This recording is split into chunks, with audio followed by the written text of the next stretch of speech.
السلام عليكم ورحمة الله وبركاته.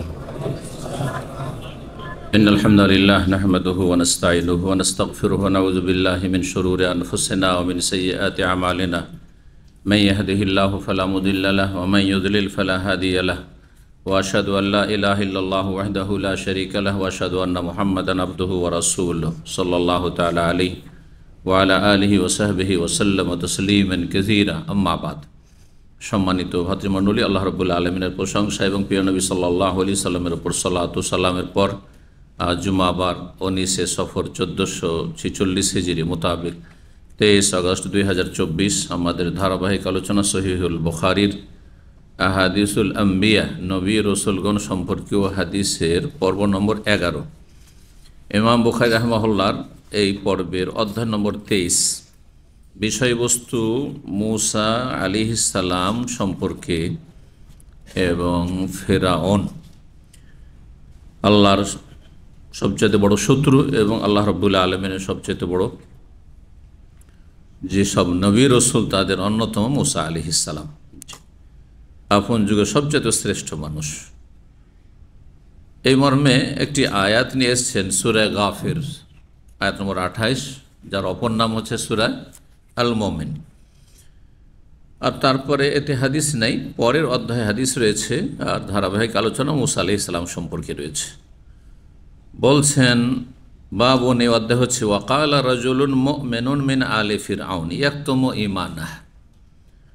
জনৈক ঈমানদার ব্যক্তি ফেরাউনের বংশের জনৈক ঈমানদার মুমিন মুসলিম ব্যক্তি বলল,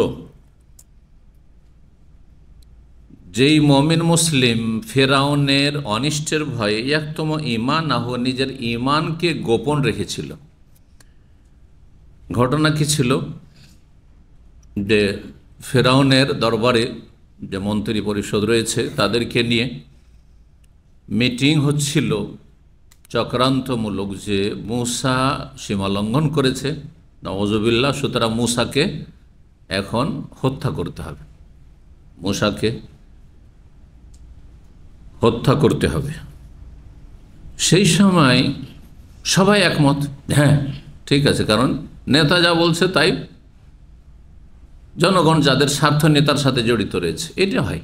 যতই বড় জালেম হোক না কেন, যদি তার যারা সদস্য তার ডানে বামে রয়েছে তাদের স্বার্থ তার সাথে জড়িত থাকে, তো তার হ্যাঁ মিলাবে। এটা বাস্তব সত্য প্রতিটি যুগে, এটা মানুষের প্রাচীন ইতিহাস। কিন্তু তার পতন ঘটার পরে দেখছেন কি অবস্থা, ওগুলোরই গিরগিটের মতো রং চেহারা পাল্টে গেছে, ঠিক না?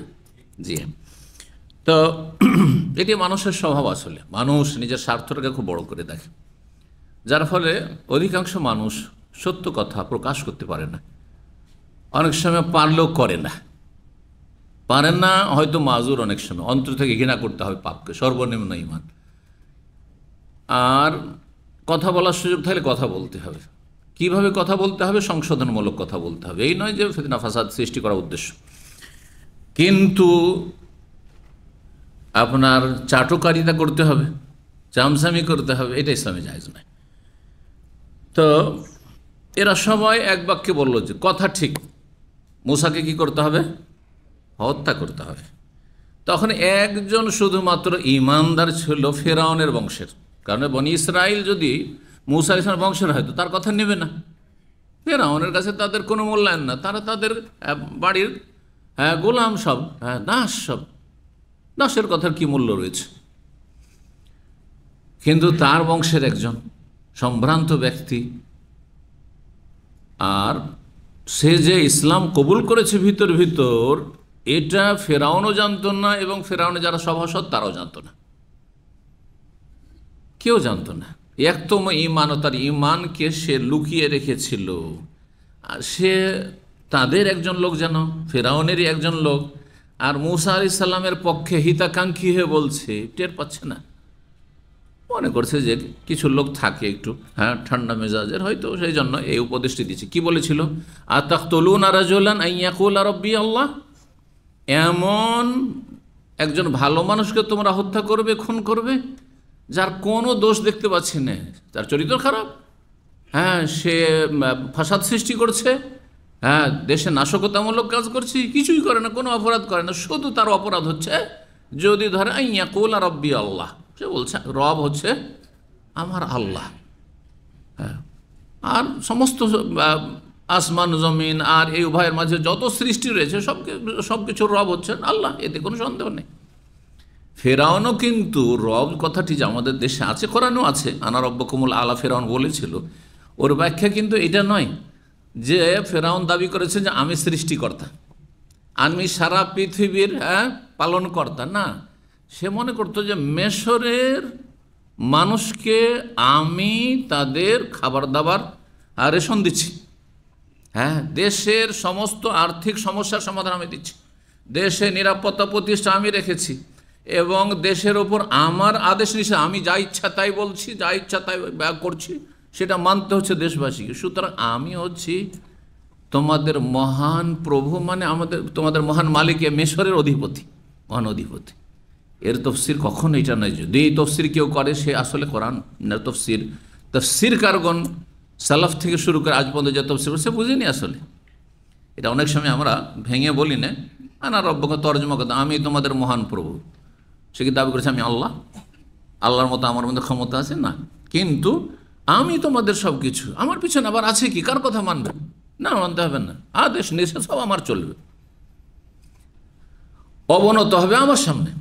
আর রাজাদের সামনে সেজদা করা এইটা চলে আসছিল, অগ্নিপূজক মজুসদের মধ্যে ছিল, হিন্দুদের মধ্যে ছিল, পরম্পরা যুগে যুগে ধরে বড়দের সামনে, হ্যাঁ এমনকি সেজদা সালামি আপনার মোগল আমলে সেজদা সালামি ছিল, বেদাতি মুসলিম শাসকদের মাঝে সেজদা সালামির ইতিহাস আপনারা পড়েছেন, যারা মোগল ইতিহাস পড়েছেন, তারা ভাগ করতে সেজদাকে, যেমন এই সুফিরা পীরপন্থীরা হ্যাঁ সেজদাকে দুই ভাগ করেছে, এবাদতের সেজদা মসজিদে আল্লাহর জন্য, আর সেজদায় তাজিমি, ওরা সেজদা সালামি বলে না, রাজারা বলতো সেজদায় সালামি সেই যুগে মোগল আমলে, আর এই বেদাতি সুফিরা ভণ্ডরা বলে কি সেজদায় তাজিমি। আদমকে সেজদা যেমন করেছে ফেরেশতারা, আদম তো মখলুক, তো ওই রকমই পীরকে মরিদান সেজদা করছে সেজদা তাজিমি, এইটা ঠিক আছে না, ওইটাও ঠিক না, ওইটা শিরক কুফর। কারণ আদম আলাইহিস সালামের যুগে তখন আল্লাহর হুকুম ছিল উসজুদুল আদম, আদমকে সেজদা করে, ওইটা ইবাদত। কিন্তু নবী সাল্লাল্লাহু আলাইহি সাল্লাম যে সারা বিশ্বের মানবতার জন্য এবং জিনজাতির জন্য দিন নিয়ে আসলেন, সেই দিনের হুকুম হচ্ছে আল্লাহ তাসজুদু ইল্লা ইয়াহু, জি আল্লাহ ছাড়া কাউকে সেজদা করা যাবে, লা তাসজুদু লিশ-শামসি ওয়ালা লিল-কামার, সূর্য চন্দ্র বিশাল আল্লাহর সৃষ্টি, তবুও সেই সবকে সেজদা করতে পারবে না, ওয়াসজুদু লিল্লাহিল্লাযী খালাকাহুন্না, সমস্ত কিছুকে যিনি সৃষ্টি করেছেন তাকে শুধু সেজদা করো। নবী সাল্লাল্লাহু আলাইহি ওয়াসাল্লামকে বলেননি লাউ কুনতু আমিরান আহাদান আন ইয়াসজুদা লি আহাদ, আমি যদি কাউকে পারমিশন দিতাম যে মানুষকে সেজদা করতে পারবে, তাহলে কাকে, লা আমারতুল মারআতা, স্ত্রীকে বলতাম আনতাসজুদা লিজাওজিহা, স্বামীকে সেজদা করো। এইটাও শিরক, কেউ যদি করে অতি ভক্তিতে স্বামীকে সেজদা করে, সে মুশরিক কাফের, মুসলিম না। তো এই ব্যক্তি ভিতর ইমান নিয়ে এসেছিল, সে নাসিহা করল, লোকটিকে কেন খুন করবে, কী বা অপরাধ করেছে, অপরাধ এতটুকু যে সে আল্লাহর কথা বলছে, আল্লাহর দিকে ডাকছে। আমরাও ওপরওয়ালা সৃষ্টিকর্তা, হিন্দুরা ওপরওয়ালা বলে না, দেবদেবী পূজাও করেছে, ওপরওয়ালাও বলছে। হিন্দুরা কি বলছে যে এইসব দেবদেবী আসমান জমিন সৃষ্টি করেছে, না কখনো বলে না। কিন্তু মক্কার কাফেরও এটা বলতো না। হ্যাঁ, রবুবিয়াতের ক্ষেত্রে মৌলিক রবুবিয়াত আল্লাহর কাজকে তারা মানত, কিন্তু শাখা প্রশাখায় গিয়ে আল্লাহর কাজ ভাগ করে দিয়েছে, তারপর আল্লাহর ইবাদত বন্দেগী অন্যকে দিয়ে দিয়েছে। তো তৌহিদুল উলুহিয়া বা তৌহিদুল ইবাদায় মূলত যুগে যুগে মানুষরা শিরক কুফরি করেছে। তো শেষ আয়াত পর্যন্ত মুসরিফুন কাজ্জাব, যারা সীমা লঙ্ঘনকারী মিথ্যাবাদী, তাদেরকে আল্লাহ পছন্দ করেন না। এই ছিল আয়াত। আর তারপরে 24 নম্বর অধ্যায়ে বলছেন বাবু কৌলিল্লাহি তাআলা, এই অধ্যায় হচ্ছে মহান আল্লাহর বাণী সম্পর্কে। হালা তাকা হাদিস ও মূসা, তোমাদের কাছে মূসা আলাইহিস সালামের কাহিনী কি পৌঁছেছে, তার কাহিনী সম্পর্কে জানো। সূরা তাহার আয়াত নম্বর 9 রয়েছে। তারপর ইজরা নারান, যখন তিনি আগুন দেখলেন, এসব ঘটনাবলী তাফসিরে রয়েছে, সেদিকে যাচ্ছি না। তারপরে সূরা নিসার একটি আয়াত নিয়েছেন, আয়াত নম্বর 164, সেখানে রয়েছে ওয়াকাল্লামাল্লাহু মূসা তাকলিমা, মহান আল্লাহ মূসা আলাইহিস সালামের সাথে সরাসরি কথা বলেছেন। কাল্লাম আল্লাহ, আল্লাহ কথা বলেছেন। তাকলিমা কেন আল্লাহ নিয়ে আসলেন? কারণ আল্লাহ রাব্বুল আলামিন কথা বলা একটা হচ্ছে ওহির মাধ্যমে, ওহির মাধ্যমে সরাসরি আল্লাহর কথা শুনছেন না, ওহির মাধ্যমে। নবী সাল্লাল্লাহু আলাইহি ওয়াসাল্লামের 23 বছরের জীবনে যত ওহী এসছে কার মারফত এসছে? জীবনে এমনকি সমস্ত নবী রাসূলের কাছে ওহির মাধ্যমে আল্লাহর কথা কি পৌঁছানো হয়নি? কোরআনের কথা হইলেও আল্লাহর কথা, রসুলের নবী সাল্লাল্লাহু আলাইহি ওয়াসাল্লামের হাদিসেও কোনো একটা মাসলায় সাহাবী জিজ্ঞাসা করলেন, হ্যাঁ, বা কেউ জিজ্ঞাসা করছেন, আর তারপর নবী নীরব হয়ে গেলেন, একটু অপেক্ষা করে ওহী চলে আসলো, আর তারপর ওহী আসো আইনা সায়েদ, জিজ্ঞাসাকারী কোথায়, তার বললেন। তো এগুলি আল্লাহর কথা পৌঁছিল না, কিন্তু ভায়া হয়ে পৌঁছিল, সেগুলিও আল্লাহর কথা। কিন্তু মূসা আলাইহিস সালামের সাথে যে আল্লাহ কথা বলেছেন তুর পাহাড়ে, সেটি ছিল সরাসরি, এই জন্য তাকলিমা, তাকিদ মফুলে মুতলাক নিয়ে আসা হয়েছে আরবি গ্রামারে। যথাযথ কথা বলা মানে সত্যিকার অর্থে কথা বলা, সরাসরি কথা বলা, যেভাবে অনুবাদ করেন না কেন। রাসূলুল্লাহ সাল্লাল্লাহু আলাইহি ওয়াসাল্লামের সাথে সরাসরি কথা বলেছেন না বলেনি আল্লাহ রাব্বুল আলামিন? কোথায়? সেটা একবার, সেটা হচ্ছে মেরাজে কথা বলেছেন। আর বাকি স্বপ্নে নবী সাল্লাল্লাহু আলাইহি ওয়াসাল্লামের সাথে কথা বলা আল্লাহর, তারপরে আপনার ওহির মাধ্যমে কথা বলা, সেগুলো কথা বলা। জি, অনেকে আছে যাদেরকে জীবনে দেখেননি, কিন্তু আপনার ফ্রেন্ড লিস্টে আছে, আর মেসেঞ্জারে কথা বলছেন, কে ইউরোপ আমেরিকা আছে, কেউ জাপানে আছে, তাই না? আর তাদের সাথে কথা বলছে, দেখা দেখি হয়নি, কথা বলছে। জি, সরাসরি কথা নয়, মাধ্যমে। আর একটা হচ্ছে দেখা সাক্ষাৎ, মক্কা মদিনা এসছে, দেখা হয়ে গেছে, কথা বলছে। তো কাল্লাম আল্লাহ মূসা, তখন মূসা আলাইহিস সালামের সাথে আল্লাহ সরাসরি কথা বলেছেন। তো মূসা আলাইহিস সালামকে এই ফজিলত আল্লাহ দিয়েছেন, আর মুহাম্মদ রাসূলুল্লাহ সাল্লাল্লাহু আলাইহি ওয়াসাল্লামকে এই ফজিলত দিয়েছেন। অন্য আম্বিয়া রাসূলকে আল্লাহ এই ফজিলত দেননি। কোনো ফজিলতে কারো এগিয়ে থাকা, সেটা সার্বিক ক্ষেত্রে এগিয়ে থাকা নয়। কোনো একটা বৈশিষ্ট্য কেউ যদি এগিয়ে থাকে, সার্বিক দিক থেকে যিনি এগিয়ে আছেন তিনি হচ্ছেন সবচাইতে শ্রেষ্ঠ। তো সার্বিক দিক থেকে সমস্ত নবী রাসূলের মধ্যে যেসব বৈশিষ্ট্যগুলি ছিল, সেগুলি যদি নবী সাল্লাল্লাহু আলাইহি ওয়াসাল্লামের জীবনীর সাথে তুলনা করেন, তো দেখা যায় নবী সাল্লাল্লাহু আলাইহি ওয়াসাল্লামের জীবনীতে তার সবগুলি ছিল, সবগুলি ছিল। ইউসুফ আলাইহিস সালামের সৌন্দর্য যদি খুঁজেন, তাও ছিল, হ্যাঁ। আর মূসা আলাইহিস সালামের কথোপকথন যদি দেখেন, সেটাও ছিল। আর ইব্রাহিম আলাইহিস সালামের মতো অন্তরঙ্গ বন্ধুত্ব, হ্যাঁ, খলিলুল্লাহ হওয়া, সেটাও ছিল। ঈসা আলাইহিস সালাম, হ্যাঁ, কি আল্লাহ বৈশিষ্ট্য দিয়েছেন কি, হ্যাঁ, অসাধারণ মুজিজা, সেটা হচ্ছে ইউহিল মৌতা, আল্লাহর হুকুমে মৃতকে জীবিত করা। জি, আর তারপরে ইউবরিউল আকমাহ ওয়াল আবরাস, শ্বেতরোগ, কুষ্ঠরোগীকে, হ্যাঁ, তারপরে মায়ের পেট থেকে অন্ধ আকমা, একটু হাত ফিরিয়ে দিলে রোগ ভালো হয়ে যেত বা দৃষ্টিশক্তি ফিরে আসতো। নবী সাল্লাল্লাহু আলাইহি সাল্লামকে এই ধরনের মুজিজা দেওয়া হয়েছে। জরুরি নয় যে সেম সেম একবারে, কিন্তু এই ধরনের মুজিজা দেওয়া হয়েছে নবী করিম সাল্লাল্লাহু আলাইহি সাল্লামকে। তাহলে যতগুলি বৈশিষ্ট্য বা সম্মানের দিক অন্যান্য সমস্ত নবীর মাঝে ছিল, প্রিয় নবী সাল্লাল্লাহু আলাইহি ওয়াসাল্লামের মধ্যে সবগুলি ছিল। এই জন্য সার্বিক দিক থেকে ছিল, এই জন্য সবচেয়ে শ্রেষ্ঠ রসুল মুহাম্মদ রাসূলুল্লাহ সাল্লাল্লাহু আলাইহি সাল্লাম। 3394 নম্বর হাদিস, আবু হুরায়রা রাদিয়াল্লাহু তাআলা বর্ণনা করেছেন, ক্বালা রাসূলুল্লাহ সাল্লাল্লাহু আলাইহি ওয়াসাল্লাম লাইলাতা উসরিয়া বি, রাসূলুল্লাহ সাল্লাল্লাহু আলাইহি ওয়াসাল্লাম বলছেন ওই রাত সম্পর্কে, যেই রাতে আমাকে, তিনি বলছেন যেই রাতে আমাকে নৈশ ভ্রমণ করানো হয়েছিল, মানে রাতারাতি সফর করানো হয়েছিল। ইসরা, ইসরা মেরাজের আরেকটি নাম হচ্ছে কি, ইসরা। কিন্তু আমাদের দেশের মানুষেরা মেরাজ বুঝে, ইসরা শব্দটি বুঝেন না। আরবরা যেহেতু তাদের মাতৃভাষা, সেই জন্য আরব মোটামুটি আরবি যদি বুঝে তো ইসরা বললেও বুঝে, আর মেরাজ বললেও বুঝে, তাই না? কিন্তু আমি ভাগ করে বলেছিলাম যে জমিনি সফর মক্কা থেকে বাইতুল মুকাদ্দাস পর্যন্ত, এটা হচ্ছে ইসরা, মানে জমিনি সফর। আর মেরাজ, আরাজে এরজ, মেরাজ মানে সিঁড়ি হয়, ওপরে উঠা, ঊর্ধ্ব গগনে উঠা, এটি হচ্ছে মেরাজ। তো আমাকে যেই রাতে ভ্রমণ করানো হয়েছিল, সেই রাত সম্পর্কে রাসূলুল্লাহ বলছেন, রাই তো মূসা, আমি বিভিন্ন দৃশ্য দেখলাম, নবীদেরকে দেখলাম, তো মূসা আলাইহিস সালামকেও দেখলাম। মূসা আলাইহিস সালামকে নবী সাল্লাম দেখলেন, কেমন ছিলেন দেখতে? বলছে ওয়াইদা রাজুলুন দারবুন, রাজুলুন, তিনি ছিলেন হালকা পাতলা মানুষ। রাজুলুন মানে মানুষ, আর দারবুন মানে হালকা দুবলা পাতলা মানুষ।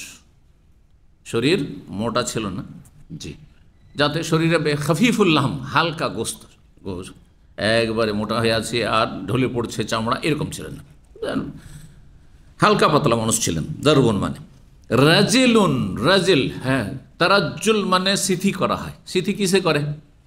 হ্যাঁ, মাথার চুলে। আর রাজিল বলা হয় এমন ব্যক্তিকে যার চুলগুলি হচ্ছে সোজা, জি, রাজিল সোজা। কান নহমিন রেজালে শানুয়া, শানুয়া বংশ আরবদের মধ্যে দেখতে যেমন মনে হচ্ছিল দেখে যে শানুয়া বংশের কোনো একজন ব্যক্তি, তিনি ওই বংশের চেহারার সাথে মিল আছে। দেখেন অনেক বাংলাভাষী আছে তাদেরকে দেখলে মনে হয় যে একবারে সেম সেম ফিলিপাইনি, না হয় ইন্দোনেশিয়া, তাই না? একবারে, জি। মধ্যে ইউনিভার্সিটিতে পড়তাম, তো এক ছেলে আসলো পড়ার জন্য বরিশাল থেকে, তো ওকে দেখে আমরা সবসময় ফিলিপাইনি বলতাম, বোঝা যেত না, লেবাস চেঞ্জ করলে ফিলিপাইনি। অনেকে আছেন আরবি কিন্তু না, বাঙালি কিন্তু দেখে মনে হয় ইয়েমানির মতো বা সৌদির মতো মনে হয়, জি আছেন। আমাদের এই ভাইকে আমাদের ডাইরেক্টর একবার দেখেছে ইফতার ক্যাম্পে, কিন্তু বলছে আনতে ইয়েমানি, বলেছে না ইয়েমানি, খানিকটা মিল আছে, জি। অনেকে কালো মানুষ আছে আর তার সাথে মোচও রেখেছে, একবারে কেরালা না হয় শ্রীলঙ্কা, অথচ বাঙালি, তাই না? কারণ বাঙালি অধিকাংশ মোচ রাখে না। হ্যাঁ, আর কালো আছে, কেউ কালো আছে তো সাদাও আছে, আর অধিকাংশ আছে আপনার সামলা, কিন্তু কালো তো মিলে যাচ্ছে আর মোচেও মিলে যাচ্ছে, দুটো মিলে কি হয়ে যাচ্ছে? কেরালা হয়ে যাচ্ছে, জি। তো মুসা আলাইহিস সালাম এইরকম ছিলেন। ওরা তো ঈসা, মুসা আলাইহিস সালামের কথা যখন আসলো, সুবহানাল্লাহ, আমার ছাত্র জীবনে যখন খুব মেহনত করে একটা সময় পড়াশোনা করতাম, স্বপ্ন ছিল যে আমাকে লেখাপড়া করে আমাকে বড় হইতে হবে, এই একটা স্বপ্ন এক সময় আসলো জীবনে, যখন বুঝতে পারলাম পড়ার গুরুত্ব। আর কঠিন পরিশ্রম করে, কম্পিটিশনের যুগ ছিল, মদিনা আসতে হবে। সেই সময়টা সবসময় চিন্তা লাগা থাকে যে মদিনা কেমন করে যাব, আর যেতে হবে আমাকে, মোট কথা। তো একাধিক স্বপ্ন দেখেছিলাম, তার মধ্যে একটি স্বপ্ন মুসা আলাইহিস সালামকে দেখলাম। আমি দেখে কাউকে আজ পর্যন্ত এর স্বপ্নের বিবরণ জিজ্ঞাসা করিনি, কিন্তু আমার জীবনীটা যখন আমি এখন অধ্যয়ন করি, বেশ অনেক বছর থেকে, দাওয়াতি ময়দানে আল্লাহ যখন এগিয়ে যাওয়ার তৌফিক দিলেন, চিন্তা করলাম সুবহানাল্লাহ, আমার মুসা আলাইহিস সালামের সাথে মিল আছে। কারণ মুসা আলাইহিস সালাম প্রথম জীবনে তোতলা ছিলেন, ভাষা ক্লিয়ার ছিল না, এই জন্য যখন আল্লাহ হুকুম করলেন ফেরাউনের কাছে যেতে, তিনি সাহসী করছেন না। আল্লাহ আমি পারবো না, তুমি পারবে, যেতে হবে তোমাকে, তোমার সাথে দরখাস্ত। মুসা আলাইহিস সালাম করছেন, আল্লাহ আমি বুঝাইতে না পারলে আমার ভাইকে দেন সাথে, ও একটু বুঝাবে, ওর ভাষা ক্লিয়ার, হারুনের আছে না, নেই কোরআনে কারিমে ঘটনাগুলি। আচ্ছা, তারপরে সাহস হলো, পাশে এক ভাই আছে, দু ভাই মিলে যাচ্ছে, জবান সরে না, দোতলামি আছে, কথা স্পষ্ট হচ্ছে না। দোয়া আল্লাহ শিখা দোয়া করলেন রবের কাছে, রব্বি ইশরাহলি সদরি ওয়াইসসিরলি আমরি ওয়াহলুল উকদাতাম মিন লিসানি ইয়াফকাহু কওলি। আমি ছাত্র জীবনে যখন সাপ্তাহিক আমাদের আঞ্জুমান বলা হয়, বুঝেন, মাদ্রাসা পড়ার কেউ আছে, এই যে মাদ্রাসা পড়াগুলো আঞ্জুমান মানে ওই প্রতি বৃহস্পতিবারে বক্তব্যের ট্রেনিং, যেমন আপনারা এই জুমাবারে এখানে অনেক ভাইরা করছেন, এখানে বক্তব্য ট্রেনিং হতো। আমার কাছে সবচেয়ে কষ্টকর ওইটা ছিল, সবসময় পিস টান দিয়ে থাকার চেষ্টা করতাম, পারতাম না। এই 12-13 বছর বয়সে পারতাম না। আমার আব্বার বড় আশা, তো অসন্তুষ্ট হইত যে জুমার খুতবা দাঁড়ায় না, যখন জুমা, গ্রামে কোনো আলেম নেই, মৌলবি নেই, এলাকায় কিছুই নেই, সব মাদ্রাসা তালিব ইলম নাই আমার যুগে, একা গোটায় অঞ্চলে একটা ছাত্র, মাদ্রাসার ছাত্র আমি। সুবহানাল্লাহ, আপনাদের ইয়ের জন্য, উপদেশের জন্য বলছি, এতে খুব শিক্ষা আছে। কোন আমার এক চাচা আলেম অনেক দূরে চাকরি পেয়েছেন, ওই হাই স্কুলে, হ্যাঁ, আপনার আরবির মাস্টার, উনি চলে গেছেন। আমার এক দাদা ছিলেন, চাচু দাদা, উনিও হাই স্কুলে চাকরি, সে ডেকে ডেকে চাকরি, ও 200 কিলোমিটার দূরে উনি চাকরি করেন। গ্রামে ওই বংশে আমি তালেব ইলম হইলাম, মাদ্রাসা সব স্কুলে পড়ে, স্কুল ছেড়ে আসতে হলো বাধ্য হই, কেন বাপ পড়াবেন স্কুলে। তো কি বলছিলাম, 13 বছর বয়স, আর আব্বা চাই যে এই মুন্সিগুলো খুতবা দেখে দেখে পড়ছে। এমনকি আমার আব্বাও যে খুতবা পড়তেন দেখে দেখে, উনিও যেহেতু একটু সামান্য উর্দু জানতেন আর আরবি জানতেন, তো উনিও খুতবা দেখে পড়তেন, খুতবা দেখে সে পড়ছে, না হয় আর একজন খতিব সে পড়ছে। তো চাইতেন যে আমি যেন খুতবায় উঠে যাই। দেখছি যে বাবা সন্তুষ্ট, ভালোবাসছেন না, আমি এটা অনুভব করলাম।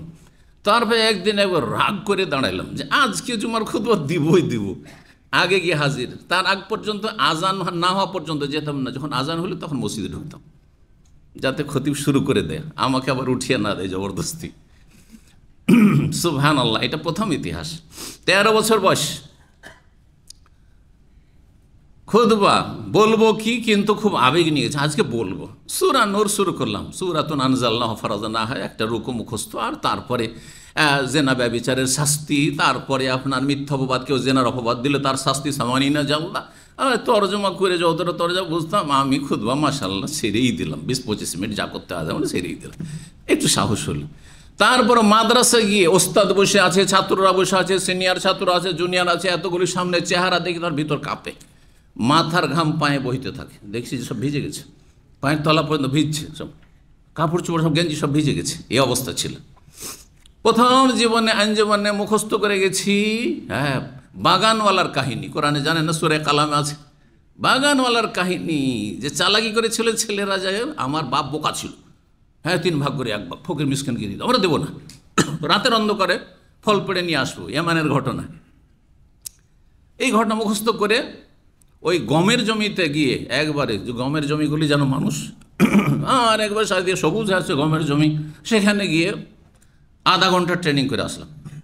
প্রতিদিন চলে যায়, আসর পরে চলে, মাগরিবের একটু আগে চলে যায়, ট্রেনিং করে আসি, যাতে করে মানুষের সামনে বলতে পারি। আর তারপরে 20-25 মিনিটের বক্তব্য রেডি করে এসে বলতে লাগলাম, 5 থেকে 7 মিনিটে শেষ হয়ে গেল। সুবহানাল্লাহ, পুঁজি শেষ, আমি আর খুঁজে পাই না কিছু, বসে গেলাম তাড়াতাড়ি, 5-7 মিনিটের মধ্যে বসে গেলাম। যাই হোক, সুবহানাল্লাহ, আমার জন্য খুব কঠিন ছিল। এমন কি মদিনা থেকেও লেখাপড়া করে গেছি, যদিও এই ময়দানে এই ভয়টা কেটে গেছিলো কিছুদিনের মধ্যে, কিন্তু তারপরে একটু পিছটান দিয়ে থাকতাম। আর আমার নিজের জীবনের মানে লক্ষ্য উদ্দেশ্য ছিল যে আমি ভালো একজন আলেম হব, শিক্ষক হব, মানে জ্ঞান হাসিল করব, কিন্তু বক্তা হব, আলোচক হব, দায়ী হব, এই রকম কথা কেউ শিখায়নি। কারণ আমাদের দেশে কিন্তু দাওয়াতি ময়দানে এগিয়ে যাওয়ার ইতিহাস এই 30 বছর। বড় বড় আলেমরা আছে, দাওয়াতি ময়দানে তেমন কিছু ছিল না। কিছু আছে বক্তা যারা ওয়াজ করে বেড়াচ্ছে, ইনকাম করে বেড়াচ্ছে, আর কিছু আলেম তো মাদ্রাসায় 50 বছর 60 বছর বোখারি পড়াচ্ছে, ওদের আমার দাওয়াতি ময়দানে কোনো অ্যাক্টিভিটিস তেমন না, এইরকমটা ছিল। কিন্তু আমাদের ওস্তাদের মধ্যে, ওস্তাদের যে উৎসাহিত করবে, এখন যেমন দাওয়াতি কাজে উৎসাহিত করার বেশ কিছু আলেমরা আছে, তখন ছিল না। তো যার ফলে আমি মদিনা থেকে গেছি ভালো শিক্ষক হিসাবে, যদিও মদিনা থেকে পাশ করার পরে 2 বছর দাওয়াতি ময়দানে কাজ করেছি, উর্দু বাংলা দুটি করতাম।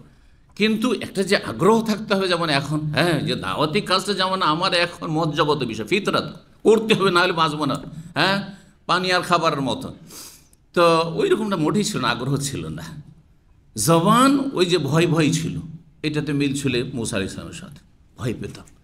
তারপরে জড়তা ছিল, জড়তা বুঝলেন তো, ভাষা জড়তা ছিল।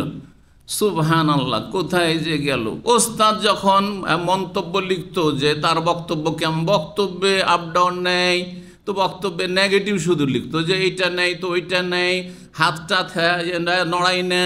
আর তারপরে বক্তার যেমন অ্যাক্টিং হাউস সেটা করে না, কারণ ওইসব খুবই লজ্জাশীল ছিলাম, চরম লজ্জা করতাম, খুব লজ্জাশীল ছিলাম। আর যারা বাজারের বক্তা তারা বেহায়া হয় একটু, ওই লজ্জা থাকলে বক্তা হইতে পারবে না। যদি মার্কেটের বক্তা, মানে মার্কেট ধরে রাখতে হয়, আর ভালো একটা ভিজিট 50,000 1 লাখ টাকা নেব, তাহলে ওকে নির্লজ্জ হইতে হবে। কথা বুঝতে পারছেন না? যা আসবে মুখে তাই বলে দেবে, এইরকম। তা আমরা তো আলহামদুলিল্লাহ এখন পর্যন্ত এরকমটা। কিন্তু আলহামদুলিল্লাহ যে এই যে দাওয়াতি ময়দানে এগিয়ে যাওয়াটা, ইতিহাস পরে দেখলাম স্বপ্নটা মিলছে মুসা আলাইহিস সালামের সাথে। মুসা আলাইহিস সালাম প্রথম যে ভয় করছিলেন, কেমন করে বলবো গিয়ে, তা আমি এত ভয় পেতাম যে আমার দ্বারা এই কাজ হবে না, আমার দ্বারা শিক্ষকতা হবে, 10টা-20টা ছেলে নিয়ে সামনে পড়ানো হবে, কিন্তু আমি মানুষের সামনে স্টেজে গিয়ে বলবো, এইটা আমার পক্ষে সম্ভব নয়। কিন্তু আল্লাহ সেটা সম্ভব করে দিয়েছেন। জি, এই জন্য অসম্ভব কিছু মনে করবেন না, আপনি নিজেও অসম্ভব কিছু মনে করবেন না, আপনার ছেলে মেয়েদেরকে মানুষ করার ক্ষেত্রে অসম্ভব কিছু মনে করবেন না। সব কিছু আল্লাহর দ্বারা সম্ভব, এবং আল্লাহ এমন কিছু করবেন যেটা আমিও কল্পনা, আপনিও কল্পনা করতে পারি না, যে আমাকে এত দূরে পৌঁছতে পারেন বা এই ময়দানে নামাইতে পারেন, যেই ময়দান আমার ধারণাই ছিল না এবং ইচ্ছাও ছিল না, ইচ্ছার বিরুদ্ধে। সুবহানাল্লাহ, আল্লাহ তোকে এইখানে নামাবো, এই কাজ নেব তোর দ্বারা। জি। তো মুসা আলাইহিস সালামকে স্বপ্ন দেখার তাবিরটা আমি নিজেই পরে পেলাম যে এটাই হচ্ছে তাবির। জি। তো সুবহান রায় তো ঈসা আলাইহিস সালামকে দেখলাম, ফাইজা হুয়া রাজুলুন রাবআতুন, দেখলাম যে তিনি হচ্ছেন মধ্যম সাইজের মানুষ। রাবআতুন মানে মাঝারি সাইজের, খুব লম্বাও না একেবারে আর খাটো বেটেও না। আহমার এবং লাল মানে লাল সাদা ফর্সা একবার। পক্ষতের মুসা আলাইহিস সালাম না, মুসা আলাইহিস সালাম আদম, অন্য হাদিস আদম মানে তিনি একটু শ্যামলা সাদা ছিলেন, শ্যামলা সাদা ছিলেন। জি।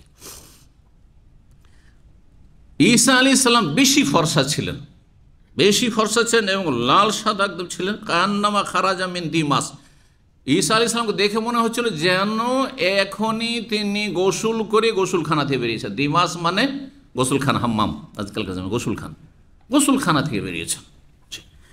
ওয়ানা আশবাহু ওয়ালাদ ইব্রাহিম, এবং আমি ইব্রাহিম আলাইহিস সালামের সন্তানদের মধ্যে ইব্রাহিমের সাথে বেশি সদৃশ্যতা রাখি।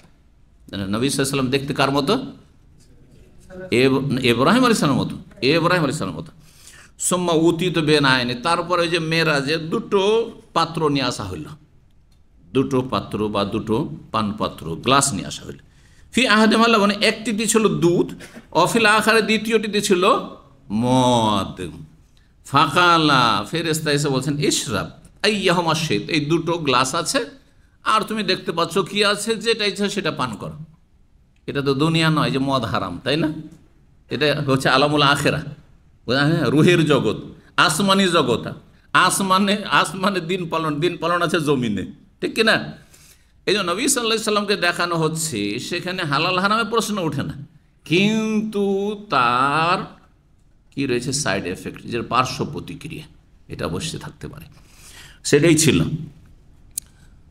নবী সাল্লাল্লাহু আলাইহি সাল্লামকে যখন ইখতিয়ার দেওয়া হলো যে তুমি এটা পান করো না হয় ওইটা পান করো, একটা নাও। ফাআখাযতুল লাবানা, তখন আমি দুধটা নিয়ে নিলাম। ফাশারিবতু, আর পান করে নিলাম। ফাকিলা, তখন ফেরেশতার পক্ষ থেকে বলা হলো আখাযতাল ফিতরা, তুমি সঠিক প্রকৃতিকে গ্রহণ করেছ, মানে সুস্থ প্রকৃতি। মানুষের আসল প্রকৃতি কি? মানুষ মুসলিম হয়ে জন্মায়, কাফেরের ঘরেও যারা জন্মায় তারা কিন্তু মুসলিম হয়ে জন্মায়। তারপরে বাপ মা হিন্দু সেজন্য হিন্দু বানিয়ে দিয়েছে, বাপ মা খ্রিস্টান বানে, বাপ মা ইহুদি, বাপ মা মজুসি বানিয়ে, বাপ মা নাস্তিক বানে, বাপ মা মাজার পূজারি সেজন্য মাজার পূজারি বাড়িয়েছে, বিদাতি সেজন্য বিদাতি বাড়িয়েছে। কুল্লু মাউলুদিন ইউলাদু আলাল ফিতরা, নবী সাল্লাল্লাহু আলাইহি ওয়াসাল্লাম বলছেন প্রতিটি শিশু জন্মায় ভূমিষ্ঠ হয়, শুধু মুসলিমদের শিশু না, কাফের ঘরে শিশু জন্মায় আল ফিতরা, আল ফিতরাতুল ইসলাম। আর ইসলামটা হচ্ছে মানুষের প্রাকৃতিক দিন, যে মজ্জাগত দিন, মানুষের প্রকৃতির সাথে মিল আছে দিন ইসলামের, কারণ এটি হচ্ছে আল্লাহ প্রদত্ত দিন। যিনি আমাদের ফিতরাত নেচার সৃষ্টি করেছেন তিনি হচ্ছেন এই দিন নাজেলকারী, আল্লাহ এই বিধানের মালিক রব্বুল আলামিন, সুতরাং বিধানদাতা। এই জন্য দিন হচ্ছে এই দিন ইসলাম হচ্ছে দিনুল ফিতরা। আখাযাল ফিতরা, তুমি সঠিক প্রকৃতি গ্রহণ করেছো। আমা, শুনে রাখো, ইন্নাকা লাউ আখাযাল খামর, তুমি যদি মদের গ্লাসটা নিয়েই নিতে আর পান করে নিতে, গাওয়াত উম্মাতুকা, তাহলে তোমার উম্মত পুরোটাই পথভ্রষ্ট হয়ে যেত। এমনিতেও শতকরা 98 জন পথভ্রষ্ট, আর বাকি যে শতকরা 2টা বর্তমান যুগে আছে এগুলো পথভ্রষ্ট, সবগুলি পথভ্রষ্ট হয়ে যেত। প্রথম যুগ থেকে, স্বর্ণ যুগ থেকে পথভ্রষ্ট হয়ে যেত। সুবহানাল্লাহ। বলছেন পার্শ্ব প্রতিক্রিয়া, তাই না? হালাল হারাম না থাকলেও। 3395 নম্বর হাদিস বর্ণনা করছেন আবুল আলিয়া প্রখ্যাত তাবি, বলছেন হাদ্দাসানা ইবনু আম্মে নবিয়কুম, আমাদেরকে হাদিস বর্ণনা করেছেন তোমাদের নবী সাল্লাল্লাহু আলাইহি ওয়াসাল্লামের চাচাতো ভাই, নবীর চাচাতো ভাই কে? ইবনে আব্বাস। আর ইবনে আব্বাসের বিশিষ্ট ছাত্র আবুল আলিয়া রাহমাহুল্লাহ ছিলেন। নবী সাল্লাল্লাহু আলাইহি ওয়াসাল্লাম বর্ণনা করছেন, কাল, তিনি বলেন, মানে নবী বলেন, লা ইয়ামবাগি লিআহাদিন আন কোনো বান্দার জন্য, কোনো মানুষের জন্য যতই শ্রেষ্ঠ আর পরহেজগার আল্লাহওয়ালা হয়ে যাক না কেন, জায়েজ নয়, এমনকি কোনো নবীর জন্য, নবী সাল্লাল্লাহু আলাইহি ওয়াসাল্লাম নিজে বলছেন, আন ইয়াকুলা, যে বলবে, আনা খায়রুম মিন ইউনুস ইবনে মাত্তা, আমি ইউনুস বিন মাত্তার চাইতেও বেশি শ্রেষ্ঠ, ইউনুস আলাইহিস সালামের সাথে আমি বেশি ভালো মানুষ। অনেক সময় যারা অল্প ইসলামের জ্ঞান রাখে আর বেশি পরহেজগারি দেখায়, তারা মনে করে যে আমার ধারে কাছেও আলেম ওলামারা নেই। এই ধারণা কিন্তু অনেকের মধ্যে তৈরি হচ্ছে। আজকাল সোশ্যাল মিডিয়া বড় একটা ফিতনা, দেখবেন কিছু লোক আল্লাহ কিছুদিন আগে পাপিষ্ট ছিল, দিনের কোনো জ্ঞান ছিল না, সহি আকিদাও ছিল না, সহি মানহাজ কিছুই বুঝতো না, আর তারপরে কিছুটা বুঝেছে, আর তারপরে একটু এলেম শিখেছে, আর শিখার পরে ভাবছে যে মানহাজ আমি বুঝি। তারপরে আলেমদের ভুল ধারা শুরু করলো, বড় বড় আলেমদের ভুল ধারা শুরু করলো। আলেমের ভুল আলেম বুঝবে, হ্যাঁ সে ওজন করতে, তার এলেম আছে, এলেম দিয়ে ওজন করে। না না, সাধারণ মানুষ এই যে ভুল করে দিয়েছে, হ্যাঁ অমুক করেছে তমুক করেছে। যদি কারো একটা কিছু পেয়ে যায়, ওই যে অমুক বলেছে ওইটা ঠিক, আর এরা সব বিভ্রান্ত। হ্যাঁ রে, বিভ্রান্ত বলার অধিকারটা কি তোমার? কয় অক্ষর শিখলে, আর তারপর যদি তাহাজ্জুদ ধরে নিয়ে থাকে, ভাবে যে আজকাল আলেমরা এরা ভোগ বিলাসী, তাহাজ্জুদ নেই, এর নফল ইবাদত বন্দেগী নেই, মানে নিজেকে অনেক সিনিয়র মনে করে, এই রোগে আক্রান্ত হয়ে যায়। ইউনুস আলাইহিস সালাম সম্পর্কে কারো কুধারণা হইতে পারে যে ইউনুস আলাইহিস সালামকে আল্লাহ কি দিয়ে শাস্তি দিচ্ছেন? মাছের পেটে পাঠিয়ে দিয়ে। আমাকে তো এরকম বালা মুসিবতে আল্লাহ ফেলেনি, জেলেও যেতে হয়নি, তাহলে মনে হয় আমি ইউনুস আলাইহিস সালামের চাইতে ভালো। যদি এক উদাহরণ আসে তাহলে গেলে নষ্ট হবে। এই কথা থেকে সতর্ক করছে, আত্ম অহমিকা যেন না আসে। কিছু ভালো কাজ করে যারা অনেকে দান সাদকা করছে মাশাআল্লাহ, আর অনেকে আছে পারে না কৃপণতার কারণে, অনেকের মধ্যে বখিলি চরিত্র, এটা সবাই একই মনের নয়। আবার অনেকের অভাব আছে বা দায়িত্ব অনেক বেশি আছে, খরচ খরচাও বেশি আছে, বিভিন্ন ওজোর আছে। ভাবছেন আমার মতো কেউ দাতা নেই, আরে এরা সব ফ্রি খায়, দান একটা পয়সা দান করতে পারে না, আর আমি কত দান করি না, এইটা যেন না আসে। কারণ আপনি জানেন না যে কে কোন অন্তর নিয়ে করছে। হতে পারে আপনার চেয়ে বেশি এখলাস নিয়ে অল্প কিছু করলো, তার মধ্যে অনেক এখলাস আছে, কিন্তু আপনার মধ্যে এখলাস নেই। তো ইউনুস আলাইহিস সালামের কথা বিশেষভাবে এই জন্য বললেন যে মানুষের ধারণা হতে পারে যে উনি তো একটা ভুল করেছেন, আল্লাহর বিনা হুকুমে চলে গেছিলেন। তখন আল্লাহ তাকে কি শাস্তি দিলেন যে যাও, হ্যাঁ তাকে ফেলে দেওয়া হলো নৌকা থেকে, আর তারপরে তখন মাছের পেটে থাকতে হলো, আর তারপরে সেখান থেকে কত কষ্টে ক্ষীণ হয়ে তাকে যখন মাছের পেট থেকে উগলে দেওয়া হলো, মাছ গিলতে পারেন, কারণ আল্লাহর হুকুম রক্ষা বাঁচাইতে হবে, এবং তাকে যেটা আল্লাহর করা ছিল সেটা আল্লাহ করতে চেয়েছেন। হ্যাঁ প্রাণটা আছে কিন্তু একবারে ক্ষীণ হয়ে গেছেন, আর তারপরে সাগরের বা নদীর কিনারে ফেলে দেওয়া হলো, আর তারপরে তিনি ফিরে আসলেন। তো ইউনুস আলাইহিস সালামের চাইতে কেউ যেন না বলে যে আমি শ্রেষ্ঠ, অন্য কেউ না বলে। এমন কি দ্বিতীয় ব্যাখ্যা এই হাদিসের এইটাও যেন না বলে যে আমাদের নবী ইউনুস আলাইহিস সালামের চাইতে শ্রেষ্ঠ, এটাও নিষেধ আছে। আরেকটি হাদিস হলে কেউ যদি বলে যে আমি, নবী সাল্লাল্লাহু আলাইহি ওয়াসাল্লাম বলছেন আমি ইউনুস আলাইহিস চাইতে শ্রেষ্ঠ, তাহলে সে মিথ্যা কথা বলল। কেন তাহলে কথা বলেছেন? অথচ আমরা জানি নিঃসন্দেহে নবী সমস্ত নবীর চাইতে শ্রেষ্ঠ, ঠিক আছে না? কিন্তু সমস্ত নবীর চাইতে শ্রেষ্ঠ কথাটি বলে অন্য নবী যদি মানহানি না করেন তাহলে জায়েজ, কিন্তু যদি অন্য নবীর মানহানি উদ্দেশ্য থাকে তাহলে জায়েজ নাই। বুঝা গেছে না? দেখেন, একজনকে আরেকজনের উপর শ্রেষ্ঠত্ব দিতে গিয়ে মানুষের চিন্তা চেতনা কাজ করে। এমনিতে হয়তো বলছেন যে আমাদের মধ্যে উনি সিনিয়র ভাই, কিন্তু সেখানে আপনি উদ্দেশ্য করছেন না যে বাকিগুলি একবারে বেকার, তাহলে ঠিক আছে। কিন্তু যদি উদ্দেশ্য থাকে আপনার ইঙ্গিত করা যে এই হচ্ছে সিনিয়র আর বাকিরা সব বেকার ফালতু, তাহলে এটা আপনি গুনার কাজ করলেন। আপনি কাউকে ছোট করা যাবে না, কাউকে ছোট করা যাবে না। তো যেখানে নবী নিষেধ করেছেন এর ব্যাখ্যা করা হয়েছে যে ইউনুস আলাইহিস সালাম মানহানি করে আমাকে শ্রেষ্ঠত্ব দেবে, এটা জায়েজ না। যে ধরেন একটা খ্রিস্টানের সাথে আপনার তর্ক চলছে, আপনি তর্কে কেন জড়াতে যাবেন? যে ঈসা আলাইহিস সালাম শ্রেষ্ঠ, হ্যাঁ মুসা আলাইহিস সালাম শ্রেষ্ঠ না মুহাম্মদ সাল্লাল্লাহু আলাইহি ওয়াসাল্লাম শ্রেষ্ঠ, এইটা করতে গিয়ে আপনি যদি বলেন যে না আমাদের নবী শ্রেষ্ঠ, বলছেন না তোমাদের নবী কিছুই না, আরও বেশি ক্ষতি করলেন আপনি। হ্যাঁ নবী সাল্লাল্লাহু আলাইহি ওয়াসাল্লামের শানে বেয়াদবি করার সুযোগ করে দিলেন আপনি। এই জন্য এইরকম পরিস্থিতি কখনো যাবেন না যেখানে মানহানির আশঙ্কা রয়েছে। আলেমদের মধ্যে তুলনা করতে গিয়ে আজকাল কিন্তু এরকমটা দেখা যায়।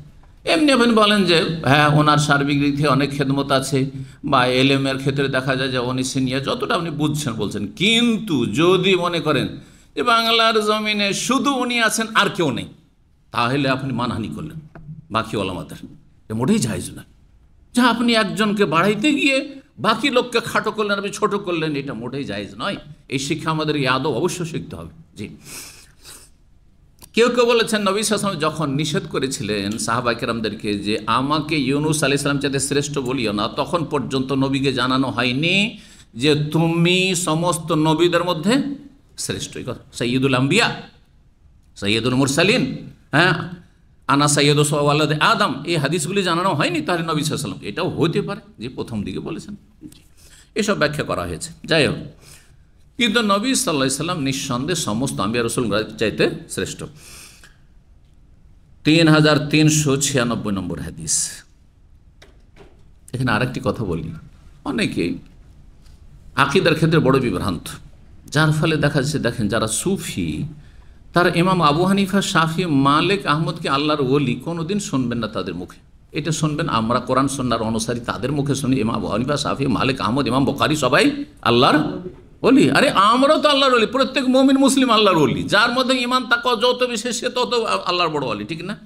কিন্তু সুফিদের কাছে শুনবেন যে সৈয়দুল আউলিয়ার সবচেয়ে বড় ওলি, আর তারপরে গৌস আর কত গৌসুল আজম কে শিরিক করে ফেললো।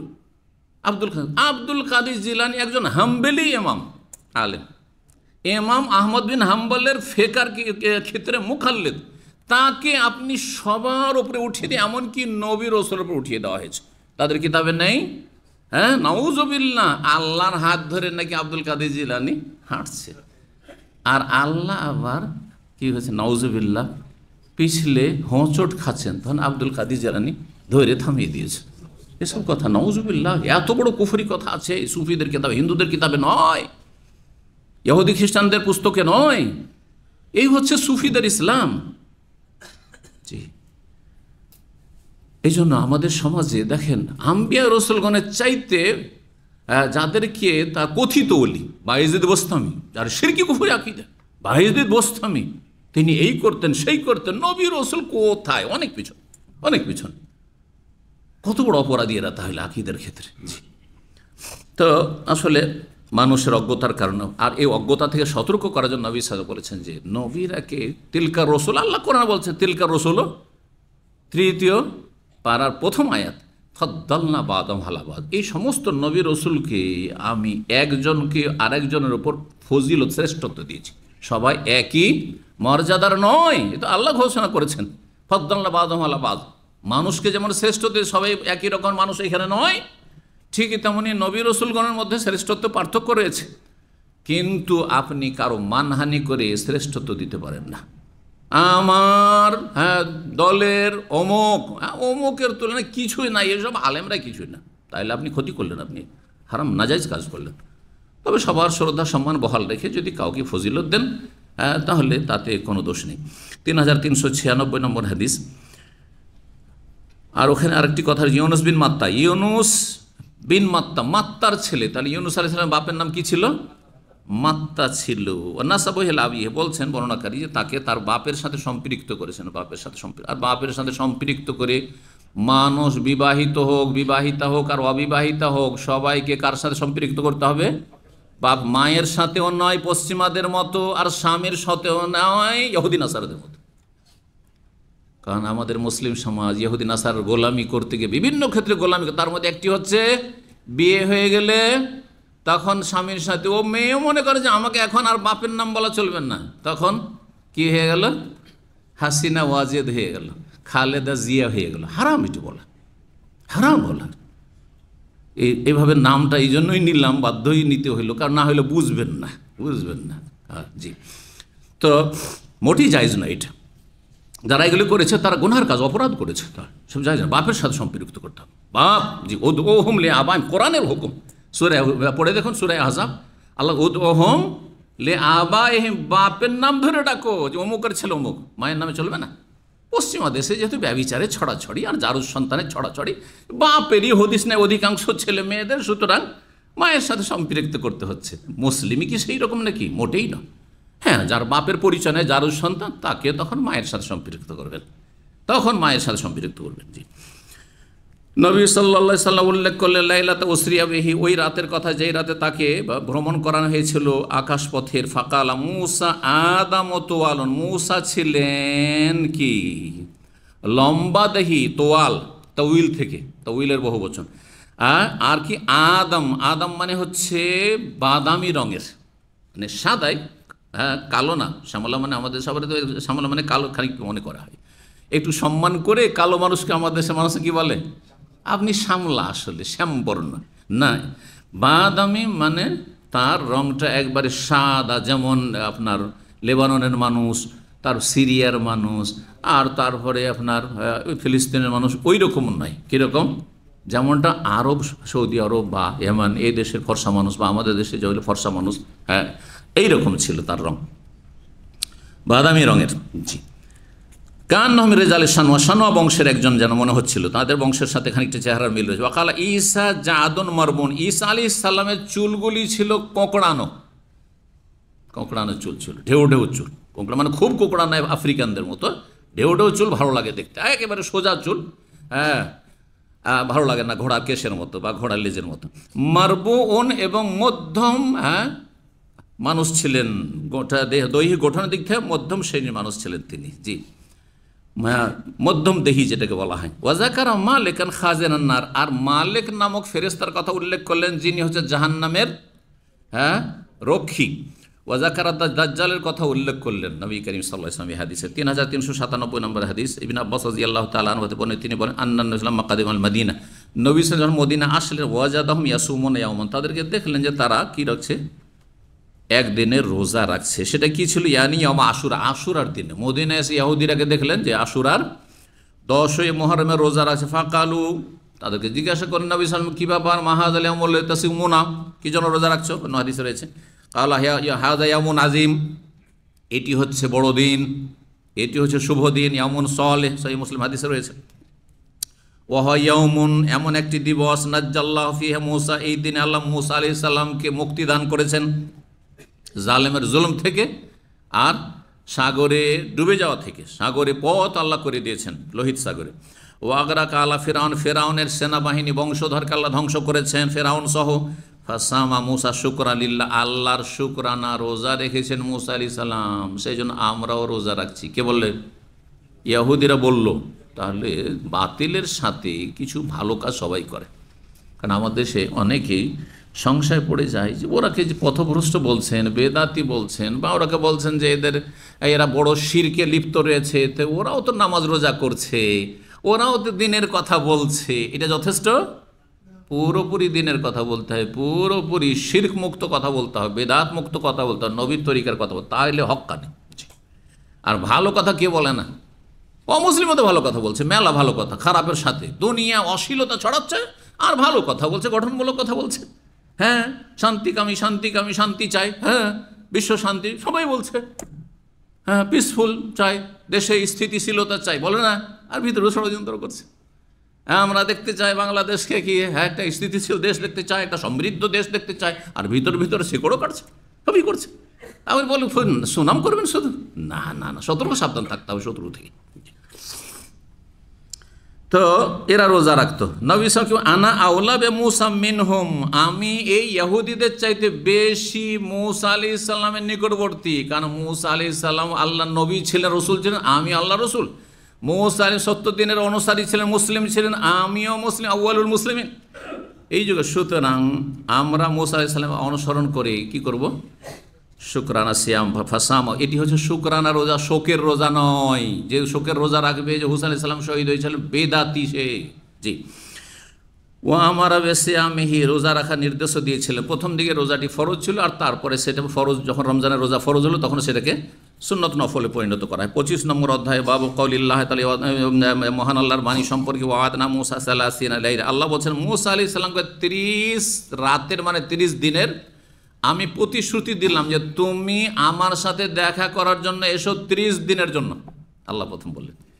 তারপরে মূসা আলাইহিস সালাম যখন আসলেন তুর পাহাড়ে আল্লাহর সাথে দেখা করতে আর তাওরাত নিতে, তখন আল্লাহ বলে আরও 10 দিন, আর এই দিনগুলি তুমি সিয়াম রোজা রাখো, ইবাদতবন্দি করো, যাতে তোমার রুহানিয়াতের উন্নতি হয়, আধ্যাত্মিক উন্নতি হয়। কারণ আল্লাহর সাথে তুমি দেখা সাক্ষাৎ করতে, আল্লাহর সাথে তুমি কথা বলতে যাচ্ছ।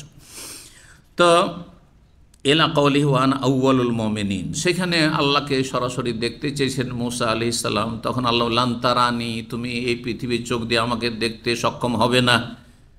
আল্লাহ যদি একটু দেখতাম মনটা ভালো হইতো, মনে একটা শান্তি হইতো। ওয়ালাকিন উনজুর ইলাল জাবাল, এই পাহাড়টার দিকে তাকাও, তোর পাহাড়ের দিকে তাকাও। যদি ফাইনিস্তাকারা মাকান, এই পাহাড় যদি স্থির থেকে যায়, ধ্বংস না হয়ে যায়, চূর্ণ বিচূর্ণ না হয়ে যায়, পাহাড় যদি থামতে বা সামলাতে পারে, তাহলে তুমিও সামলাতে পারবে, তোমার জন্য দেখা সম্ভব। আর পাহাড় যদি চূর্ণ বিচূর্ণ হয়ে যায়, তাহলে তোমার পক্ষে দেখা সম্ভব নয়, তুমি মরে যাবে। দেখলে সামান্য একটু নূরের তাজাল্লি আল্লাহ রাব্বুল আলামিন, সামান্য একটু, একটা আঙ্গুলের অগ্রভাগ সমান, ব্যাস এতটুকু, পুরোপুরি নেই। তাতেই ফালাম্মা তাজাল্লা রব্বুহুল লিল জাবাল, আল্লাহ যখন নিজের তাজাল্লি নূর প্রকাশ করলেন পাহাড়ের পর্বতের সামনে, তখন জালাহু দাক্কা, চূর্ণ বিচূর্ণ করে দিলেন আল্লাহ। চূর্ণ বিচূর্ণ হয়ে গেল পাহাড়, একবারে চূর্ণ বিচূর্ণ হয়ে গেল, টুকরো টুকরো হয়ে গেল পাহাড়ের পাথরগুলি। ওয়াখাররা মুসা সায়কা, মুসা আলাইহিস সালাম অজ্ঞান হয়ে পড়ে গেলেন, বেহুশ, অজ্ঞান হয়ে গেছে, শেষ। তারপরে জ্ঞান ফিরল অনেকক্ষণ পর। ফালাম্মা আফাকা কালা সুবহানাকা, আল্লাহ তোমার তসবিহ করছি, তুবতু ইলাইকা, তওবা করছি, ভুল করেছি আল্লাহ, আমি এই চেয়ে দরখাস্ত করে দেখতে, আল্লাহ তুমি দেখতে দাও, একটু দেখি যেন, এটা আমি ভুল করি, তো তওবা করছি। ওয়ানা আউয়ালুল মুসলিমিন, এই যে, আর আমি হচ্ছি এই যুগের সর্বপ্রথম মুসলিম, বা সর্বপ্রথম ওয়ানা আউয়াল মুমিন। আর এই বিষয়টি আমি সর্বপ্রথম বিশ্বাস করছি যে তুমি মৃতকে জীবিত করতে সক্ষম। ইউকালু দাক্কাহু, দাক্কাহু মানে জালজালাহু, প্রকম্পিত করা। টুকরো টুকরো হলে কি হয় আগে? প্রকম্পিত হয়, ভূমিকম্প হয়, তারপরে টুকরো টুকরো হয়। ফাদুক্কাতা, সূরা হাক্কায় রয়েছে ফাদুক্কাতা দাক্কাতা ওয়াহিদা, আসমান জমিন চূর্ণ বিচূর্ণ হয়ে যাবে। আয়াত নম্বর 14। ফাদুক্কাতা, আসমান 7টি, তারপরে সেটাকে এক বচন হিসাবে ধরা হয়েছে, আর জমিনকে এক ধরা হয়েছে, দিয়ে দুটো মিলিয়ে দুক্কাতা তাসনিয়া দ্বিবচনের সেগা ব্যবহার করা হয়েছে। সেজন্য তাফসীর করে বলছেন ইমাম বুখারী ফাদুকিক না, সুতরাং আসমান জমিন চূর্ণ বিচূর্ণ হয়ে যাবে। জালাল জেবাল কাল ওয়াহিদা, সমস্ত পাহাড় পর্বতগুলিকে ওয়াহিদ এক বচন হিসাবে ধরে নিয়েছেন। কামা কাল, এখানে পাহাড়ের কথা বলা হয়েছে, যেমন আল্লাহ অন্য আয়াতে আসমান জমিনের কথা, ইন্নাস সামাওয়াতি ওয়াল আরদা কানাতা রাতাকান, সূরা আম্বিয়া আয়াত 30-এ আল্লাহ বলছেন যে আকাশগুলি, কয়টি আকাশ? 7টি আকাশ স্পষ্ট আয়াতে রয়েছে, আর জমিনও অনুরূপ রয়েছে, এই কথাও সূরা তালাকে রয়েছে, মিনাল আরদি মিসলাহুন। তো আসমান জমিন কি ছিল? কানাতা রাতাকান, উভয়ে ছিল মিলিত। আসমান জমিন প্রথম যখন সৃষ্টি করেন, তো আসমান জমিনের সাথে ওই রকম মিলে ছিল, যেমন এক জমিন আর এক জমিনের সাথে মিলে আছে একসাথে, যেমন এইভাবে হাত রাখা আছে, মাঝখানে এই যে দিগন্ত ফাঁকা, আসমান আর জমিনের মাঝখানে যেখানে মানব জাতি বসবাস করে, সমস্ত সৃষ্টিগুলো বসবাস করছে, এই খোলা জায়গা ছিল না। কানাতা রাতাকান, প্রথম সৃষ্টিতে এইভাবে সৃষ্টির সূচনা আসমান জমিনে। ফাফাতাকনাহুমা, আল্লাহ বলছেন দুটোকে আমি কি করলাম? আলাদা পৃথক পৃথক করে দিলাম। তারপরে আসমান আসমানের জায়গায় চলে গেল, আর জমিনে জমিনের জায়গায় আল্লাহ রাব্বুল আলামিন স্থির করলেন। ওয়ালাম ইয়াকুন কুন্না রাতাকান, অথচ 7 আকাশ 7 জমিন, কুন্না বহু বচন ব্যবহার করেন। মুলতাসিকাতাইনে, রাতাকান বলতে দুটো মিলিত ছিল, পরস্পর মিলিত ছিল। সূরা বাকারা আয়াত 93, ঔশরিবু ফি কুলুবিহিমুল ইজলা, বনি ইসরাঈলদের অন্তরে গোবৎস পূজা কি করা হয়েছিল? একেবারে যেন পান করিয়ে দেওয়া হয়েছিল, পান করিয়ে দেওয়া হয়েছিল। গোবৎস প্রীতি সিঞ্চিত করা হয়েছিল, সেচ করা। যেমন পানি যখন সেচ করা হয় জমিতে, তখন জমির সমস্ত মাটিগুলি পুরোটাই কি হয়ে যায়? রসাল হয়ে যায়। ঠিক তেমনই তাদের আপদমস্তক, মাথা থেকে পা পর্যন্ত, এমন এই গরু পূজা, যেমন হিন্দুদের গো পূজা, এমনভাবে তাদের মধ্যে রক্তে আর শিরা উপশনে মিশে গেছিল যে তারা এই গোপূজা ছাড়তে পারছিল না। হারুন আলাইহিস সালামকে মেরে দিবে, খুন করে দিবে, এইরকম উদ্যত হয়েছে, কিন্তু ছাড়বে না গোপূজা। ঔশরিবু ফি কুলুবিহিম ইজলা, যেমন পান করিয়ে দেওয়া হয়েছে। এইরকম মানুষ যখন কট্টর হয়ে যায়, দেখেন না, গোমাতা গোমাতা হিন্দুদের, অথচ লুকিয়ে লুকিয়ে গরুর গোস্ত খাচ্ছে ওরা। মুসলিমদের হোটেলে গিয়ে গরুর গোস্তও খাচ্ছে, আর এইদিকে গোমাতা গোমাতা আমাদের মাতাকে হত্যা করেছে। আমরা ইংরেজি একটা আর্টিকেল পড়েছিলাম মহাত্মা গান্ধীর আলিগড় ইউনিভার্সিটির সিলেবাসে, তো 12 ক্লাসে। তো জামিয়া সালিফা বেনারসে পড়া হয়তো। তো তাতে একটা অভিশাপ দিয়েছে যে ঈশ্বর সর্বনাশ করুক ওই সব লোকদের যারা আমাদের গোমাতাকে কি করে, ভক্ষণ করে। কথা বুঝতে পারছেন কিভাবে তাদের অন্তরে গোপূজা, গরু পূজা কিভাবে তাদের অন্তরে একবার মিশিয়ে দেওয়া হয়েছে, সেরা অপসারে মিশিয়ে দেওয়া হয়েছে, এই ধরনের কথা মানুষ। আরে গোমাতা তো তার শুধু গোস্তটাই হারাম, আর চামড়া দিয়ে জুতা তৈরি করা, চামড়া দিয়ে জুতা তৈরি করা কেন করছো? আল্লাহ হেদায়েত করুক জাতিকে। মানুষ যখন অন্ধ হয়ে যায়, দলিলের দিক নির্দেশনা নেয় না, আসমানি গাইডলাইন ফলো করে না, তখন মানুষ একবার অধম হয়ে যায়। মানুষের জ্ঞান বুদ্ধি কিছু থাকে না, নিজের চাইতে অসহায়ের পূজা করছে। না হলে কেউ লিঙ্গ পূজা করতে পারে, কেউ গাছের পূজা করতে পারে, গাছ চাইতে আমি অনেক শক্তিশালী। কেউ পাথরের পূজা করতে পারে, পাথর নড়তে পারে না। আলহামদুলিল্লাহ আমি কথা বলছি, নড়ছি, অনেক কিছু করছি, চিন্তা ভাবনা করছি, অনেক দুনিয়ার অনেক কিছু করছি, আমি কেন ওই সবের পূজা করব? আশ্চর্য কথা, এতটুকু বিবেক নেই, বিবেক হারিয়ে দিয়েছে। আলহামদুলিল্লাহ বলুন, আলহামদুলিল্লাহ আলা নিহমাতের ইসলাম, যে আল্লাহ রবকে চেনার তৌফিক দান করেছেন, আলহামদুলিল্লাহ। আরবরা বলে সবুন মোশাররাবুন, রঙিন কাপড়কে। কারণ একটা কাপড় যখন বা সুতাগুলি সাদা থাকে আর তারপরে সেটাকে রঙানো হয়, তখন প্রত্যেকটা অংশে রং কি হয়ে যায়, সিঞ্চিত হয়ে যায়, আর তারপরে রঙিন, তখন বলা হয় রঙিন কাপড়, তখন বলা হয় রঙিন কাপড়। ইবনে আব্বাস ইমবাজাসাত, কোরআন আছে ইমবাজাসাত ইসনাতা আশরাত, 12টি ঝর্ণা প্রবাহিত, ইনফাজারাত মানে ফুটে পড়েছিল, জি বিদীর্ণ হয়েছিল। ওয়াইজ নাতাকনাল জবাল, নাতাকা মানে রাফানা, আমি যখন পাহাড়কে উঠিয়েছিলাম। আল্লাহ রাব্বুল আলামিন তওরাতের বিধান নাজল করে, তওরাত নাজল করলেন মুসা আলাইহিস সালামের, তওরাত নিয়ে আসলেন। বনি ইসরায়েলকে বলা হয় যে তওরাতের আদেশ নিষেধ এখন মেনে চলতে হবে, যেটা হালাল হালাল, যেটা হারাম হারাম, সব মেনে চলতে হবে। এইভাবে ইবাদত বন্দেগী যেভাবে তওরাতে আছে পালন করতে হবে। তওরাত আসার আগে তো খুব তারা উৎসুক ছিল যে হ্যাঁ আমরা মানবো, আর যখন এসেছে বলছেন না, এত কঠিন কথা মানতে পারবো না, এত কঠিন কথা মানতে পারবো না, মিষ্টি মিষ্টি ধর্ম পালন করবো, তো মানবে না। তখন আল্লাহ করলেন কি, পাহাড়কে উঠিয়ে নিলেন। মানবি না দিব, পিষে দেবো, জমিনের সাথে পাহাড় দেওয়ার পিষে দেবো, চাকরির পিসা করে। না তাকনাল জাবালা ফাওকান নাহুদুল্লাহ ওজান্নু আন্নাহু আওয়াকিউম বাহুম, আর তাদেরকে বলা হয় যে এই যে ঝুলছে, পড়বে কিন্তু, পাহাড় তোমাদের উপর পড়বে, পিষে দেবে। তো এই ছিল আয়াত, যে আয়াতের অংশ সূরা আরাফ 171 নম্বরে রয়েছে। 3398 নম্বর হাদিস মনে করছে আবু সাঈদ খুদরি রাদিয়াল্লাহু তাআলা আনহু, নবী সাল্লাল্লাহু আলাইহি ওয়াসাল্লাম বলেন, আন-নাসু ইয়াসআকুনা ইয়াউমাল কিয়ামা, কিয়ামতের দিনে যখন কিয়ামত হবে, পৃথিবী ধ্বংস হবে, তখন সিংহায় ফুঁক দেওয়া হবে। কয়টি সিংহায় ফুঁক দেওয়া হবে? 3টি। কেউ আছে আর যারা বলবে 2টি? আছে কেউ? নাই, 3টি। একদল ওলামা বলছেন, আর একদল বলছেন 2টি, কারণ সূরা জুমারে 2টির কথা রয়েছে। নফিখা ফিস সূরি ফাসাইকা মান ফিস সামাওয়াতি ওয়া মান ফিল আরদি ইল্লা মা শাআল্লাহ সুম্মা নফিখা ফিহি উখরা ফাইদাহুম কিয়ামুন ইয়ানজুরুন। একটা সিংহে ফুঁক দেওয়া হবে যাতে আসমান জমিনে যে কেউ আছে, যা কিছু আছে, সব কিছু কি হয়ে যাবে, অজ্ঞান হয়ে যাবে, ফাসাইকা, এবং অজ্ঞান হয়ে মারা যাবে, অজ্ঞান হয়ে মারা যাবে। এখানে মরণের কথা নাই, কিন্তু এক অজ্ঞান হয়ে, অজ্ঞান মানে আর জ্ঞান ফিরল না, শেষ। সুম্মা নফিখা ফিহি উখরা, দ্বিতীয় যখন ফুৎকার দেবেন ইসরাফিল আলাইহিস সালাম, হাদিসে রয়েছে, তখন ফাইদাহুম কিয়ামুন ইয়ানজুরুন, সব এই মৃতগুলো যে সব মরে গেছে, সব শেষ হয়ে গেছে, আর যত কবরস্থ হয়েছে যুগ যুগ ধরে আদম আলাইহিস সালাম থেকে শুরু করে মাটির তলায়, সব উঠিয়ে দাঁড়াবে, সবাই দেখবি সব কোথায় যাচ্ছে, সব কোথায়, এই হাসরের মাঠ কায়েম হয়ে গেছে, দৌড় দিবে সব আপন আপন জায়গাতে হাসরের মাঠে। তো দুটোর কথা রয়েছে। 3টি কোথা থেকে আসলো?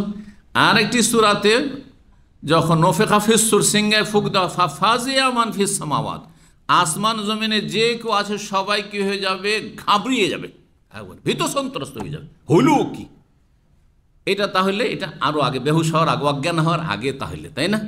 যারা এইভাবে ব্যাখ্যা করেছে অজ্ঞান হওয়ার আগে, হলো কি তার মানে এখন হুঁশ আছে, ঘাবড়িয়ে গেছেন, উদ্বিগ্ন, হতভম্ব, কি হইলটা কি? অথচ সবাই হাদিসে যেমন এসছে, সবাই কিন্তু সকালবেলা মাঠে ঘাটে যারা কৃষিকাজ করে কৃষিকাজে বেরিয়েছে, যারা ব্যবসা বাণিজ্যে, যারা চাকরিজীবী তারা চাকরি করার জন্য সকাল সকাল ভোরে ডিউটির জন্য বেরিয়েছে। বিভিন্নভাবে যে যেমনভাবে যায় সে যাচ্ছে, আর হঠাৎ করে খেয়াল করেনি সূর্যের দিকে, যে সূর্য কোন দিকে সূর্য উঠছে, পশ্চিম দিয়ে সূর্য উঠেছে, সিংহায় ফুৎকার, আসমান জমিন সব কিছু ঘাবড়িয়ে যাবে। ফাফা যেমন ফিসামাওয়াত, যারা বলেছেন এই তিনটি, এই দুই আয়াত মিলিয়ে তিনটি সিংহায় ফুক, আর তার বলছেন তিনটি, আর একদল বলছেন না দুইটি, যেহেতু সূরা জুমারে বিস্তারিত দুটির কথা রয়েছে। আর যেটা ওই অজ্ঞান হওয়ার যেটি সিংহায় ফুৎকার, সেটা হচ্ছে ভীত সন্ত্রস্ত হওয়ার ফুৎকার। ভীত সন্ত্রস্ত হবে আর তারপর অজ্ঞান হয়ে যাবে। মানুষ যখন খুবই বেশি ভীত সন্ত্রস্ত ভয় পায়, তখন মানুষ সেন্সলেস হয়ে যাবে, অজ্ঞান হয়। অজ্ঞান হওয়ার পরে একটা স্তরে গিয়ে মানুষ মারাও যায়, তখন রুহ বেরিয়ে যায়, সেটা হবে। আর দ্বিতীয় হচ্ছে যে ওঠানো হবে। এই জন্য এই বিষয়ে চূড়ান্ত সিদ্ধান্ত মুশকিল, তিনটিও হইতে পারে আবার দুইটিও হইতে পারে, আল্লাহ তাআলা আলম। যাই হোক, বলছেন যে কিয়ামতের দিনে মানুষরা কি হবে, অজ্ঞান হয়ে পড়বে। ফাকুন, তারপরে যে হুঁশ ফিরবে, তারপর ফাকুন আউয়াল মাইয়ুফিক, আমি সর্বপ্রথম জ্ঞানে ফিরব, সজ্ঞানে আসব। নবী সাল্লাল্লাহু আলাইহি ওয়াসাল্লামের জ্ঞান প্রথম ফিরবে, হুঁশ আসবে।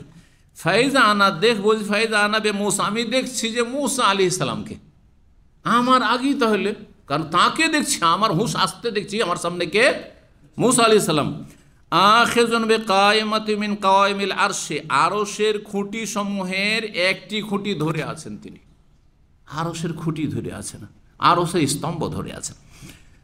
ফাইদা নবী মুসা আখিযুন বিকায়মাতি মিন কাওয়াইমিল আরশে ফালা আদরি, বলছেন যে এইভাবে যে দেখবো আমি হাসর মাঠে, নবী সাল্লাল্লাহু ওহীর মাধ্যমে না বলছেন, আল্লাহ এইভাবে জানিয়েছেন, আমি এখন বুঝতে পারছি না। আফাকা কাবলি, যে মূসা আলাইহিস সালাম আমার আগেই সজ্ঞানে ফিরেছেন, আমজুজিয়া বিসাকাতি তুর, নাকি তিনি অজ্ঞানী হননি, কারণ তিনি অলরেডি একবার অজ্ঞান হয়ে গেছেন। কোথায়? ওই তুর পর্বতে যখন আল্লাহকে দেখতে চেয়েছিলেন, ফাখাররা মূসা সাইকা, মূসা আলাইহিস সালাম আছাড় খেয়ে পড়লেন অজ্ঞান হয়ে। তো ওই যে একবার আল্লাহ অজ্ঞান করেছেন, সেই জন্য আবার অজ্ঞান হয়তো করেননি, এটাও হইতে পারে।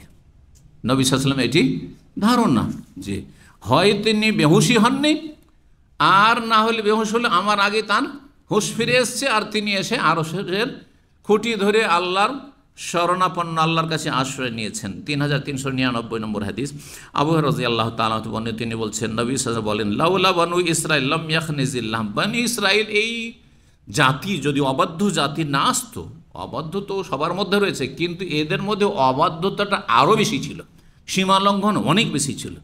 নবী বেঁচে থাকতেই তাদের একের পর এক অবাধ্যতা, নাফরমানি আর আল্লাহ রসুলের বিরুদ্ধাচরণ আর বেয়াদবির শেষ ছিল না। যদি এক একটি ইতিহাস বর্ণনা করা হয় তো ঘন্টার পর ঘন্টা আলোচনা করতে হবে। মূসা আলাইহিস সালাম বড়ই লজ্জাশীল ছিলেন, হাদিস আসছে, নির্জনে গিয়ে গোসল করতেন, তখন তার সাথী সঙ্গীরা সামনাসামনি ইসলাম কবুল করেছে, যেমন নবী সাল্লাল্লাহু আলাইহি ওয়াসাল্লাম, সাহাবায়ে কেরাম, এরকমই না? কিন্তু কত বেয়াদব সেই যুগ থেকে, আজকে আর কত বেয়াদব ইহুদিরা হইতে পারে, চিন্তা করো তো দেখি, আর কত সীমা লঙ্ঘনকারী হইতে পারে। আমরা সবাই কিন্তু উলঙ্গে গোসল করছি, সেই যুগে জায়েজ ছিল, এখন জায়েজ, মানুষের সামনে উলঙ্গে গোসল করা জায়েজ নয়, কিন্তু সেই যুগে জায়েজ ছিল, সবাই গোসল করতো। কিন্তু মূসা আলাইহিস সালাম মানুষের সামনে গোসল করতেন না, নির্জনে গিয়ে উলঙ্গে গোসল করতেন। ব্যাপার সবার কিছু খারাপ আছে। কি খারাপ আছে? হয় হাইড্রোসিল আছে, বুঝেন হাইড্রোসিল কি? অন্ডকোষ ছোট বড়, আর না হলে কি আছে, শ্বেতরোগ আছে। দুটি কথা বলা হয়েছে যে এরকম বিরূপ মন্তব্য তার আল্লাহ একবার দেখিয়ে দিলেন, দেখিয়ে দেওয়ার হাদিস আসছে, এবার বলেছি ওরকম। তো এইরকম, তো এই বনি ইসরাইল জাতি যদি না আসতো পৃথিবীতে, তাহলে কখনো মানুষের গোস্ত পচে সরে যেত না, আর ফ্রিজের প্রয়োজনই হইতো না। আজকাল গোস্ত বা মাছ রাখার জন্য, সুরক্ষিত রাখার জন্য কিসের প্রয়োজন? ফ্রিজের প্রয়োজন, কোল্ড স্টোরের প্রয়োজন, এটার প্রয়োজনই হইতো না। মানে তার আগ পর্যন্ত, বনি ইসরাইল আগ পর্যন্ত তাহলে কি হইতো না, গোস্ত সরে পচে যেত না। কেন এই আযাব আল্লাহ শাস্তি দিলেন মানব জাতির ওপর? এদের বদমাইশির কারণে। যখন মান্না সালওয়ার নাজিল হইতে লাগলো, মান্না সালওয়ার ঘটনা তো জানা আছে না? আল্লাহ রাব্বুল এদেরকে কি নিয়ামত দেয়নি। আমাদের তো একদিন না বেরোলে পয়সা আসবে না, ঠিক না? একটু খাটাখাটি না করলে রুজি রোজগার আসবে না, আমাদের পেট চলবে না। কিন্তু তারা যখন কত সম্মানিত করলেন, এক তো দুশ্মন আর তার সেনাবাহিনীকে ধ্বংস, এমনভাবে ধ্বংস যে আর দাঁড়াওয়ার মতো কোনো শত্রুই থাকলো না সামনে, তাই না? আর তারপরে সাগরে তাদের জন্য স্পেশাল রাস্তা, একবারে রাজপথ তৈরি করে দিলেন। ব্রিজেরও দরকার নেই, পানিকে দুই দিকে থামিয়ে দিলেন একবারে, আর তারপরে তাদেরকে পার করলেন। আসলেন খোলা মাঠে, বাড়ি নেই, ঘর নেই, এই রোদরে বাঁচবেন কি করে? তখন আল্লাহ মেঘমালা দিয়ে ছায়ের ব্যবস্থা করলেন। মেঘ দিয়ে ওয়াজাল্লাল্লাহু আলাইহিল গামামা ওয়া আনজালনা আলাইহিল মান্না ওয়াসসালওয়া, মান্না খাবার। এখানে এসে নতুন জায়গায় কোথায় খাবার, হ্যাঁ কোথায় কি করব না করব, আর চাষাবাদ করলে তো সময় লাগবে। হ্যাঁ এখানে তার বসে নেই যে হাট বাজার আছে চলো কিনে নিয়ে চলে আসি। তিহের ময়দান, খোলা ময়দান, মরুভূমি আর মরুভূমি, কিছুই নেই, জনহীন এলাকা। তখন আল্লাহ আকাশ থেকে প্রতিদিন রাত্রে মান্না এবং সালোয়া, হ্যাঁ মান্না হচ্ছে এক ধরনের হালুয়া যা, হ্যাঁ আর সালোয়া হচ্ছে এক ধরনের পাখির গোস্ত। কারণ পাখির গোস্ত সবচাইতে বেশি মানুষের কাছে প্রিয় এবং ক্ষতি কম। পাখির গোস্ত, সমস্ত গোস্তের মধ্যে সবচেয়ে উপকারী গোস্ত হচ্ছে পাখির গোস্ত। এই জন্য জান্নাত আল্লাহ লাহমা তাইরিন কি দেবেন, হ্যাঁ পাখির গোস্ত দেবেন। মিম্মা ইয়াশতাহুন, যেই পাখির গোস্ত চান না কেন সেখানে আল্লাহ দেবেন। সবার জন্য সবটা পছন্দ, যেইটা পছন্দ, মিম্মা ইয়াশতাহুন। তো যখন এই গোস্ত এত বেশি পড়ে থাকে, সালোয়া পড়ে থাকে, তখন ওরা লোভ সামলাতে পারল না। লাগবে দুটো বাড়ির জন্য, হ্যাঁ বা স্বামী স্ত্রীর জন্য, নিয়ে গেল 10টা 20টা, আরে চল নিয়ে চল। খেতে পারে না, তখন কি করলো, ফেলে দিল, নষ্ট করে দিল। তো অপচয় করবি, অপচয় করবি, যখন অপচয় শুরু হলো তখন পচা শুরু হলো, গন্ধ ধরে নিল। হ্যাঁ জমিয়ে রাখবি। প্রতিদিন সকালে নামছে, আল্লাহর নামে আছেন তাজা তাজা, তো বেশি লোভ কেন, এত কেন লোভ? আল্লাহ ধরলেন ওইখানে, কথা বোঝা গেছে না? জি। আর তারপরে যখন এইরকম পচাতে শুরু ওইরকমভাবে জমাকে বেশি নিতে, প্রয়োজনের বেশি নিতে শুরু করলো, আল্লাহর উপর একসময় কী করলো, রুজি বন্ধ। কখন বন্ধ করলো? যখন তারা নিয়ামতের মূল্যায়ন করলো না। কি বললো? লান্নাসবির আলা তামিন ওয়াহিদ, সূরা বাকারা। ডেইলি ডেইলি একই খাবার। হ্যাঁ এখানেও কিন্তু অনেকে আছেন এত সুন্দর খাবার, হ্যাঁ কোম্পানির ক্যান্টিনে দেয় বা মেসে দেয়, কিন্তু তারপরে কি বলে জানেন, ভালো দাম্মামের একটা কোম্পানি, ভালো কোম্পানি, এত সুন্দর খাবার। আমি 2002-01 ওই সময় থেকে সেই কোম্পানিতে 8-10 বছর বক্তব্য করতে গেছি। আর আমাদের এক হাফেজ ভাই নারায়ণগঞ্জের, তিনি সেখানে ছিলেন, আমাকে নিয়ে যেতেন, দিয়ে যেতেন, জাযাহুল্লাহ খায়র। খুবই সুন্দর কোম্পানি, আর সেটা গভর্নরের কোম্পানি ছিল এই দামামের। তো সেই কোম্পানির খাবার মাঝে মধ্যে ও নিয়ে, ওই ভাই নিয়ে আসতো। সেখানে একটা ইসলামিক সেন্টারের অফিসও ছিল, সেখানে দর্শের পরে আমাকে খাওয়াবে। আমি বলে ভাই আমি আসলে বাইরে খেতে চাই না। তখন ও বেঁধে দিত মাঝে মধ্যে নিয়ে আসলে। বাচ্চারা এত সুন্দর মানে পছন্দ করতো, যেহেতু সপ্তাহে একদিন কখন আসতো, কখনো নিয়েও আসতাম না, না নেবো না, তো খুব পছন্দ করতো। আমিও মাঝে মধ্যে খেয়েছি, হয়তো মাসে একবার দুবার কখনো হয়তো খেয়েছি, বা একসময় খেয়েছি, তখন খুব ভালো লাগতো। কিন্তু আমি বললাম এত সুন্দর খাবার দেয় আপনাদেরকে, এই খাবার তো অনেকে বাড়িতে পায় না। অনেকে ব্যাচেলর যারা পাকশাক করে খায়, তাদের ক্ষমতা নেই যে এত সুন্দর খাবার খায়। হ্যাঁ কখনো মাছ, কখনো গোস্ত, কখনো এই ধরনের খাবার, বিভিন্ন রকমের খাবার, সবজিও থাকে ইত্যাদি, তাও থাকে। তখন ওই হাফেজে বলছে, শেখ আর বলিয়েন না, অধিকাংশ যারা এখানে কর্মচারী কাজ করে তারা বলে এগুলি হচ্ছে গরু ছাগলের খাবার। এগুলো হচ্ছে কিসের খাবার? গরু ছাগলের খাবার। তাহলে এই বদ চরিত্র বনি ইসরায়েল যুগ থেকে চলে আসছে। লান্নাসবেন আলা তান, বসে বসে এত সুন্দর খাবার পাচ্ছে, সকাল হইলেই খাবার পড়ে আছে, না না এই খাবার খেয়ে থাকতে পারবো না। ফাদউলানা, হে মুসা দোয়া কর রব্বাকা, আমাদেরকে দিক, হ্যাঁ কি মিন বাকলিহা, হ্যাঁ শাকসবজি চাই, হ্যাঁ বাকলা মানে শাকসবজি, শাক খেতে চাই। হ্যাঁ ও কিসাইহা, আর কি খেতে চাই, হ্যাঁ আপনার এগুলি, আপনার কি বলেন এটাকে, বাঙ্গি বলেন না কি বলেন, একটা খাও, হ্যাঁ বাঙ্গি বলেন না, অথবা এই দেশে বলা হয় যে সাম্মাম, হ্যাঁ হ্যাঁ সাম্মাম বলা হয়, ও কিসাইহা, অথবা তরমুজ ধরেন, এই ধরনের জিনিসগুলো এগুলো খেতে চায়। কিসাইহা ও ফুমেহা, রসুন খেতে চায়, রসুন খাবে।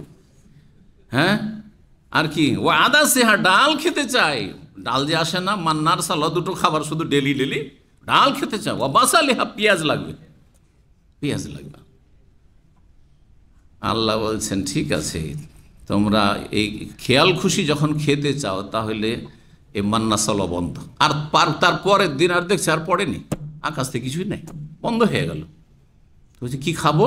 যে যাও এখন ক্ষেত খামার করো, জমি চাষ করো, মাঠ পড়ে আছে, মরুভূমি পড়ে আছে, চাষাবাদ করো, আর তারপরে পেঁয়াজ রসুন উৎপাদন করো, আর খুব খাও, খুব খাও। জি জি, শাস্তি। তো যাই হোক, চলেন দেখি তাহলে। তাই ওই কথাই বলছেন যে যদি বনি ইসরায়েলরা এইরকম দুষ্টামি না করতো, আর গোস্ত ওই মান্না সালোয়ার গোস্ত না পচাইতো, তাহলে এই গোস্ত কোনোদিন পচন ধরতো না, আর ফ্রিজও লাগতো না। ওয়ালা হাওয়া, আর হাওয়া যদি একটা ভুল না করতেন আর স্বামীকে বারবার ফুঁসলানো, চলেন না একটু খেয়ে নি, চলেন না, যখন এই মুরব্বি বলছে তো তার কথাটা রেখেই নি। আর বড় বড় ভাইয়া বাবু, স্ত্রীর কাছে সবাই কাবু, এটা আমাদের দেশে আঞ্চলিক ভাষায় বলে, বোঝা গেছে না? আরে আদম আলাইহিস সালাম যদি স্ত্রীর কথাতে বইকে জানতো, আমরা হইতে পারি না? হ্যাঁ, অনেক বড় বড় মানুষ কিন্তু স্ত্রীর কাছে গেলে জব্দ হয়ে যায়। এই জন্য যারা ওই ঘুষখোর আর ঘুষ দেয়, যারা ঘুষ দিয়ে কাজ করে, হ্যাঁ, বিভিন্ন ধরেন, হ্যাঁ, জজকে ঘুষ দেবে আর ওই পুলিশ অফিসারকে ঘুষ দেবে, তখন কি করে, সরাসরি টেবিলে দিলে তো আবার আসামির কাঠগড়ে হাজির হইতে পারতে, ওই চলে যায়, ইলিশ মাছ নিয়ে গিয়ে হাজির, ভাবি আপা চলে গেল, ওইখানে চলে গেল। এই সব অসৎ চরিত্র লোকেরা এগুলোই করে। আর ওইদিকে তখন একটু আমার কাজটার জন্য একটু ভাইকে বলিয়েন, একটু স্যারকে বলিয়েন, হ্যাঁ, বোঝা গেছে? অসৎ লোক, জি। কারণ জানে, যারা ঘুষ দেয় তারা জানে যে কীভাবে এই অফিসার সাহেবকে জব্দ করা যায়, কী করে এই মন্ত্রী সাহেবকে জব্দ করা যায়। হ্যাঁ, জি, আল্লাহ হিদায়াত দান করুন। হাওয়া যদি না আসতেন, লাম তখন উনসা জাওজাহাদ্দার, তাহলে কোনো মহিলা স্বামীর খেয়ানত করতো না। স্বামীর, আদম আলাইহিস সালামের ক্ষতি কে করলো? হাওয়া। এই কুপরামর্শ দেওয়া যে চলেন, হ্যাঁ, এবার খেয়েই নি, যখন এই মুরব্বী বলছে সারা জীবন থাকতে পাবো খেলে, সাজারাতুল খুলদ, হ্যাঁ, এই গাছের ফল খেলে সারা জীবন জান্নাতে থাকতে পারবো, আর কোনো চিন্তা, আমার টেনশন থাকবে না। জি। তো অনেক ভালো ভালো মানুষ রয়েছে, নামাজি মানুষ, কিন্তু স্ত্রীর চাপে বাপকে খরচ দেয় না, মাকে খরচ দেয় না, আর ছোটো ভাই বোনদের দেখাশোনা করে না, অসহায় তারা, কত কষ্ট করে বাপ মা মানুষ করেছে, ওইসব ভুলে যায়। হ্যাঁ, কয়েকদিনের মেহমান স্ত্রী আসলো আর তারই আধিপত্য কায়েম হয়ে গেল আপনার ধন সম্পদ ইনকামের ওপর। কেন? তার অধিকার হচ্ছে খাওয়া দাওয়া, শুধু সে খাবে, সে আপনার হিসাব নেওয়ার অধিকার রাখে না। সে আপনি কতটা ইনকাম করছেন আর কোথায় গেল, কোথায় খরচ হলো, কাকে দিচ্ছেন না দিচ্ছেন, সামান্যতম কোনো অধিকার রাখে না। অবশ্যই, হ্যাঁ, তার ভরণ পোষণে যেন কোনো ঘাটতি না হয়। জি, ব্যালেন্স ঠিক রাখতে হবে। আবার এখানে এক শ্রেণীর জালেম আছে, তারা স্ত্রীর খরচটা নিজে দেয় না, যে আমার ওই আব্বার কাছে নিয়ে নে, আমার মায়ের কাছে চা, মায়ের কাছে মায়ের অ্যাকাউন্টে টাকা পাঠিয়েছি, ও তোর মাসের খরচ দেবে না, মোটেই জায়েজ নয়, এটা জায়েজ নয়। কেন আপনার মায়ের দ্বারস্থ হবে, কেন আপনার বাপের দ্বারস্থ হবে? না, মোটেই না। তো দুই দিকে যেন আমাদের মানদণ্ডটা ঠিক থাকে। জি, 26 নম্বর অধ্যায়, বাবু তুফানিন মিনাসাইল। এই অধ্যায় হচ্ছে বন্যার অন্তর্ভুক্ত হচ্ছে তুফান। তুফান তো আমরা বাংলাতে ব্যবহার করি, তাই না? জলোচ্ছ্বাস, জি, জলোচ্ছ্বাসও বলা হয়। তুফান, যে পানির তুফান, এটি বন্যারই অন্তর্ভুক্ত।